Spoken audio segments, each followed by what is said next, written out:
Hi, and welcome to the 43rd episode of All Around Azure.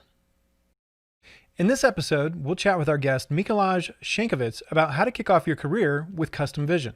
So now let's jump into the live demo from our guest Mikolaj as he shows us custom vision. So let's just proceed to our custom vision portal, which I have shown before, and I'm going to just sign in just to show you the process. So here I have my student ambassadors account to which I have the subscription attached, so I'm going to use this one. And as you can see, again, very nice looking dog. I have prepared one project kind of as my preparation for this session, just to make sure that, well, it is live demo, and if something will not work, I don't know, upload will not go through or something, we have this kind of as a backup. But we are going to go through everything from the beginning. So as you log in, you will probably see here a blank page. You are not going to see any other project. And you can just click create new project to do so. And bang, you are just now attacked with this huge form. But I'm sure that as we break it down into parts, it's going to come clear. So the best part, naming your project. I hate this part, actually. I don't know. Any idea? Naming's the most difficult one. Yeah. MD demo is taken. This is easy, right? Cats versus dogs. Oh, okay. Kittens versus puppies. We will do like underscores. We are super professional programmers, so we'll do underscores. You can add some descriptions, but it's not obligatory, so we are going to leave it blank. And then when it comes to resource, now this one I have to explain because I have something here already, but if you were to just enter this panel, you will not see anything. It will be blank. And well, I have something here because I have created the demo before. But let's assume that I have nothing, and in order to create the resource that we are going to actually use, and this resource that which we are going to create is actually going to be visible in our portal, we can click create new, and we will actually create new cognitive services resource that is going to be present in our Azure Cloud portal. But we are doing this via this portal because, well, this one is just destined for custom vision and stuff like that.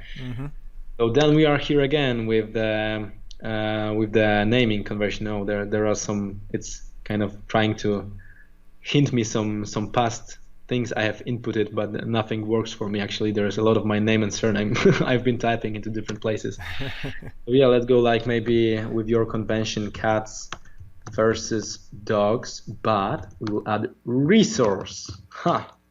Nobody expected this. And when they say resource, they're talking about like specifically when you go into Azure, you're inside the portal, like whether it's a virtual machine or a virtual network or anything is a resource, including including the cognitive services that you're creating right now. Yeah, that's correct. That's right. I'm as soon as we create it, I'm just going to show it in the portal, maybe as kind of to clarify where it goes. Perfect. Yeah, sounds great. Yeah. You can also choose the subscription. So I have the Visual Studio Enterprise from the program I'm in. But if you are a student, then you are going to actually and you are going to use the link I have provided. Then you will have something like Azure for Students. You may be using some different subscription. You may, of course, attach your credit card as well if you want to. Then there will be something like pay-as-you-go subscription. I'm going to choose the only one I have. So this one might be different for you. Then the resource group. And the resource group, just to clarify as well, is just this kind of container to which you put the resources you are using, kind of to tidy it and to be able to measure the costs correctly. It's useful in the portal. I can show it real quick. When you are doing one specific thing, for example, in the portal, let's say I was doing something around my website, like this is resource group that contains all of the resources that I use in Azure to build my website. And if we were to go there, I don't know if there are multiple things or not. Can we somehow get redirected? Oh, there they are. Wow, that was so difficult to say. Because I'm using one screen, it's kind of hard to see though. Right. But there is one resource there, believe me. You could go a little smaller on the text if you wanted to change the magnification. Oh, that's perfect. Thanks. Yeah. Wow, yeah. Unfortunately, there's only one resource. But if I were to assign more resources to this resource group, because for example, I would like to have some other stuff attached to my website, I could put it here just to make sure that it's all in the same container and I know that this is this project and this is some different project. And also if I want to measure my costs, I can do it by resource groups, so I can tell which project is using how many money, right? Yeah. Yeah, there's a couple like reasons or benefits to how you choose to set up your resource groups. For me, the easiest one is most of the projects I do are kind of short-lived, and once I'm done with it, I want to make sure I get rid of everything. You know, I don't want to leave some service running and forget about it and pay, have to pay for it. So just having everything in one resource group, as soon as I'm done with that thing, demo, whatever it is, then I can just delete it and everything's gone. I don't have to worry about it. Yeah, that's right. Yeah. That's definitely another great reason to do so. And that being said, we can create our resource group, and we are going to create new because it's new project. And again, name. So let's go with cats versus dogs. Oops, that's not dogs from the small case. Resource group. RG, yeah. Oh yeah, RG maybe is a bit shorter, huh? And then we can choose the location, and location basically means like where this thing is actually going to be localized in which data center, because of course cloud is kind of a network of data center that Microsoft owns, and you actually can choose the location in which this resource group is going to be stored. When it comes to resource group, it makes, well, not that big of a difference. Sometimes there might be some cost differences and some latency differences. I'm always using West Europe because it's the one closest to me, but if you are watching it from America or from some different place, then definitely go check out and just try to search it. What's the closest data center to you, I guess? Yeah, there should be pretty much a decent option for no matter where you're at there. Yeah, there are a lot of them kind of. I'm using West Europe. I believe it's in Frankfurt, and since I'm from Poland, and Frankfurt in Germany is fairly close to me. Right. All right, and as we have created this group, now we can choose it from our list. So let's go with cats versus dogs, RG, and here we can pick kind. And this one we don't have to go into too many details. Basically, you can choose some specific type or the general one and default one, which provides both of these. And maybe these will come more clean as we go. Because I'm going to talk about training and predicting. And again, we can choose the location. This time we are choosing the location of our resource and not resource group. But of course, the best idea, if your resource group is in West Europe, then you basically should choose the West Europe as well. And then last but not least is actually the pricing tier. And here you have two pricing tiers, F0 and S0. The naming convention is that if something starts with F, it's a free option, and with S, it's a standard option. So I think that if I were to maybe just search it real quick, like custom vision pricing or something like this. Cognitive services pricing, custom vision services. Let's see if it's going to be visible here. Are there these options? Oh yeah, there they are. So so we have custom vision here, and you can see the differences in those options.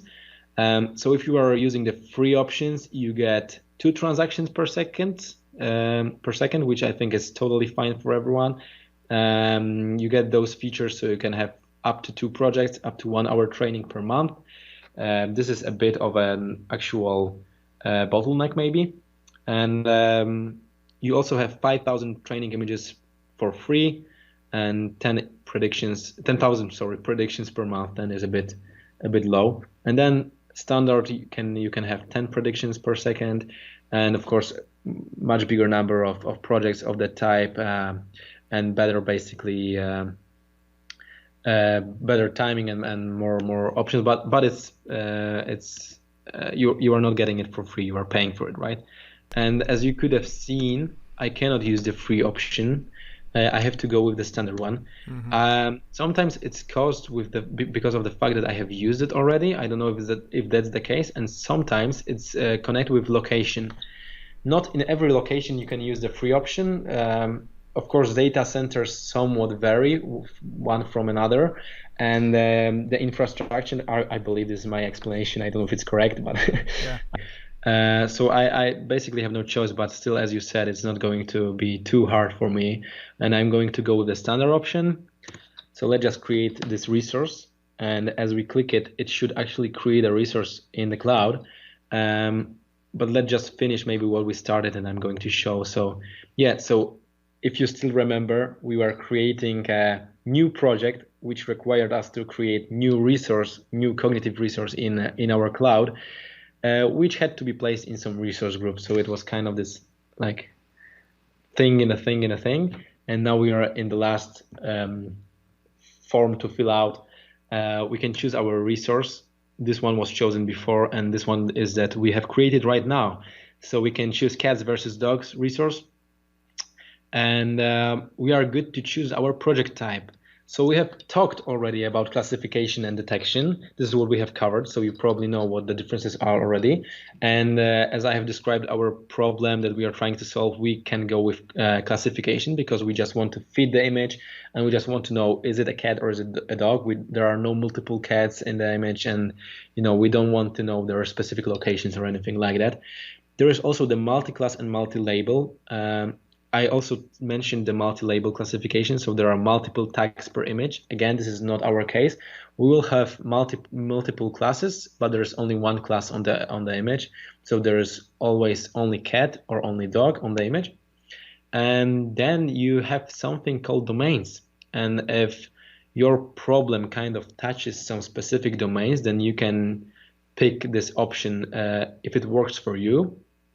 And the reason to do it is basically different machine learning models can be used for different objects that are to be detected. So if you from the beginning know what you are going to detect, you can kind of get this upper hand by choosing some domain from this list. Unfortunately, there is nothing like animals and stuff like that. So we are going to go with just the general machine learning model that Azure provides. And we are going to click Create Project. They don't have anything for a carnivore? Yeah, like sorry. all the dogs come out as carnivore. Yeah, unfortunately, right? Yeah, they should though. They should. Maybe as it is here, or no, I'm just going to add images because I know there is a process that is going to cost us some time, and then I'm going to show the resource created in the cloud. So just bear with me for now. So as we are presented with this beautiful blank page, we have this huge button here, kind of giving us a nudge to maybe add some images, right? Because this is what we should do when we want to train anything at all. But let's just maybe hop on a quick tour. So here we have this sub page about training images. So here is the place where we are actually going to upload the data and where we can tag this data to tell the machine learning model what is on this data and what are we actually working with. Then you have the performance tab. And when we are going to train our model, it's going to show the results that we are actually getting.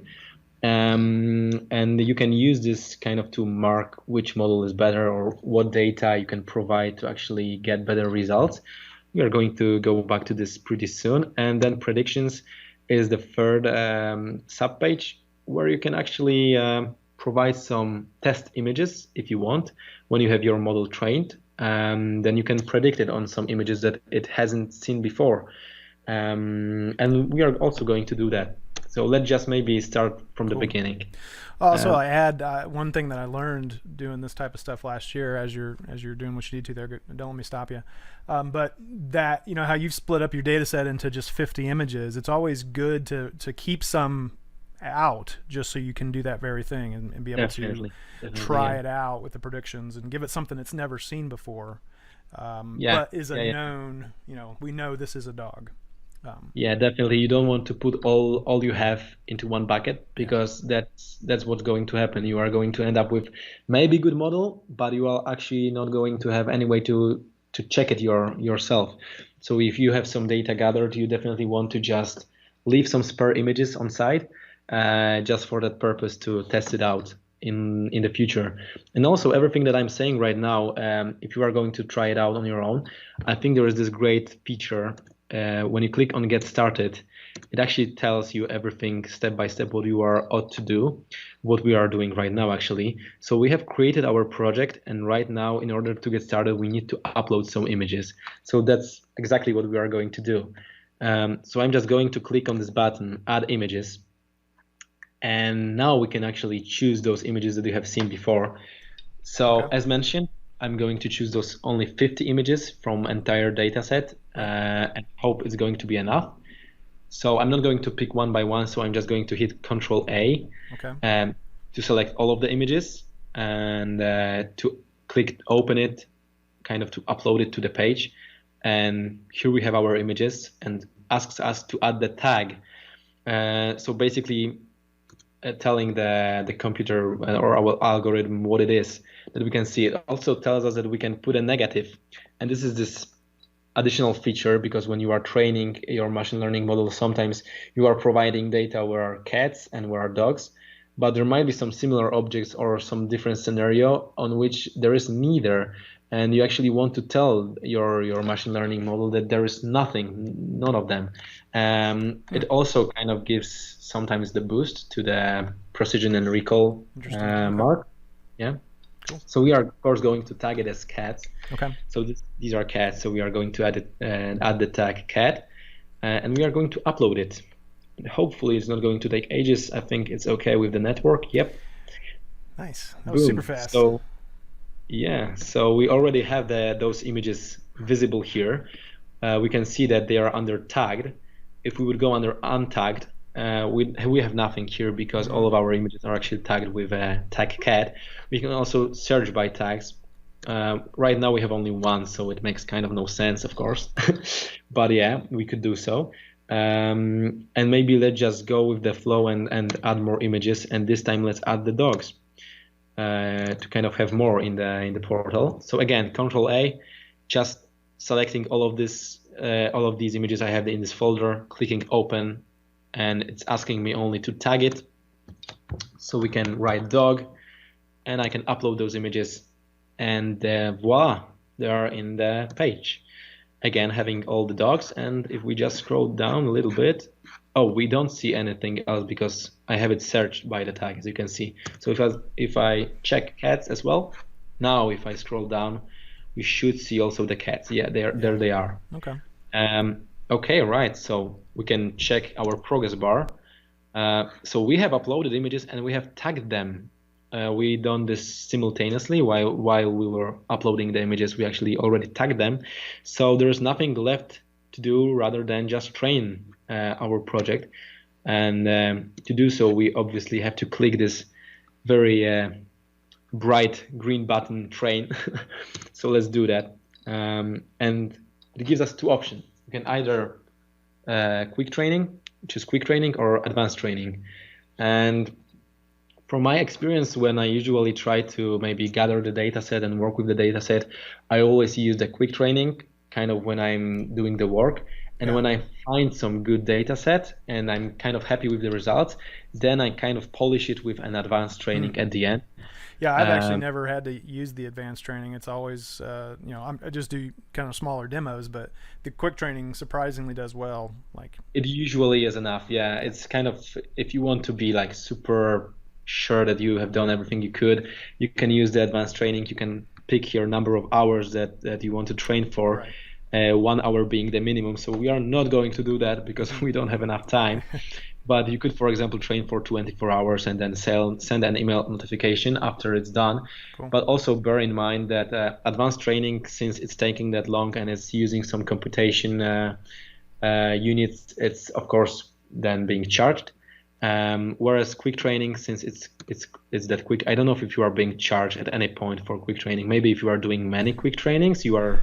I mean, it's so quick. I can't imagine this very much. Hey, just real quick, I wanted to do a time check, just we don't run out of time. We've got about I would say about 10 minutes before we start saying goodbye. So okay.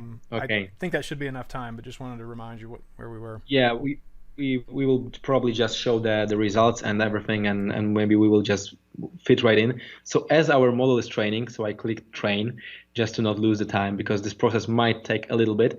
I can show you real quick the resource that actually was created when we were doing those forms. Yeah. So we can find our resource group. Maybe if I refresh it, yeah, there it is.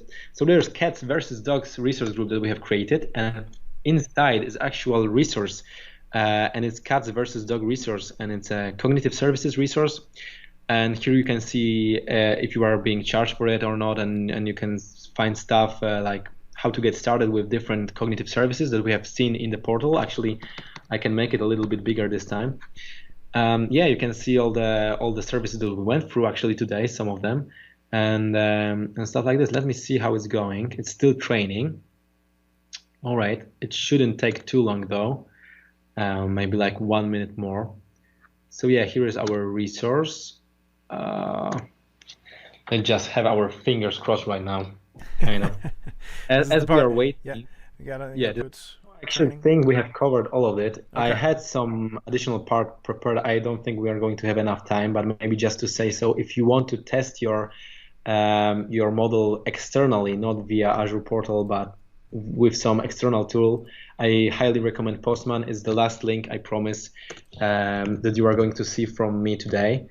So if you just write Postman, I think, yeah, it's going to be the first link. It's a great tool to test your REST APIs or any APIs at all. And our machine learning model comes with an API actually. So you can actually test it out. It's kind of extra curriculum for today. But if you know what's custom vision about from the beginning, then maybe this one will be interesting for you. But let's get back to our model. And what is happening with it? Why is it not loading? Maybe I will refresh, but it actually refreshes automatically as well here. So I think we just have to be patient a little bit more. So I can also describe this one. This is the probability threshold that we are going to play with as soon as our model is going to load. And when it's actually going to be trained and our model is actually going to finally finish training. If it's going to take too long, I still have the backup plan prepared, so we can switch into it. But let's just give it half a minute. True, yeah, we got a few more minutes we can give it. Okay, that's great. Because I just really want to show it. Yeah, so we have this probability threshold, and when this model is going to get trained, we are going to be presented with some results, and these results have to be, well, somewhat intuitive, and they also kind of have to, of course, measure how good the model is. So the very popular marking in machine learning is precision and recall. And those two kind of tell about your model different things. So your model can behave in different ways. And of course, this behavior is not always 100% correct. And both precision and recall are expressed in percentages, explaining how good your model did. And maybe taking the first one, precision actually tells you out of all of the images that were presented to you, all of the images of cats and dogs, how many times you were correct in percentage, right? So it takes all of the times you were correct divided by all of the images showed. So for example, if our image would say 4 out of 5 times would answer correctly with the prediction if it's a cat or it's a dog, then if it's 4 out of 5 times, it would be like 80% precise. So we can see that we actually got pretty good results, and I think this is mainly because this model is pretty easy. There are only 2 classes. If we would make it more complex and add multiple classes, it would be harder for this model to learn. But since those classes are so separate and it's easy to find specific features, it does so well. So you can see that both precision and recall are 100%. And yeah, precision is this number tells you if a tag is predicted by your model, how likely is that to be right. So basically, what percentage of images predicted are correct. Whereas recall tells you out of the tags which should be predicted correctly, what percentage did your model correctly find? And in our example, it means basically then that whenever we show an image of a cat or a dog, when does it find the actual cat or dog?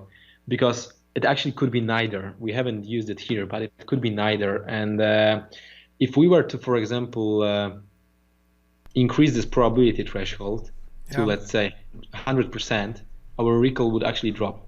And maybe it's the best if I show it on the prediction slide. Okay. We are going to test it, and maybe it will be more clear what we are going to do. So yeah, I'm just going to click Quick Test to use one of the images we have on the side. So of course we are going to browse it from our local files, and we do not want to use the files on which we have trained. So I'm going to go to the main repository, and I'm going to just slide down and pick a random dog like this one, for example. Let's open this one.